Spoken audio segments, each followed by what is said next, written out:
आपण जसे विचार करतो वागतो त्यामध्ये सवयींची खूप महत्त्वाची भूमिका असते. आपण आपल्या दैनंदिन आयुष्याकडे पाहिलं तर आपल्याला चांगल्या, वाईट व न्यूट्रल अशा 3 प्रकारच्या महत्त्वाच्या सवयी असतात.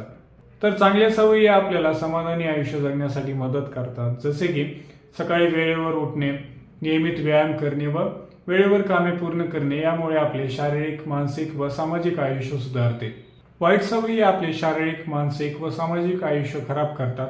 जसे की वेळ वाया घालवणे, सिगरेट, दारू पिणे, यामुळे आपले शारीरिक, मानसिक आरोग्य खराब होते व आर्थिक नुकसानही होते.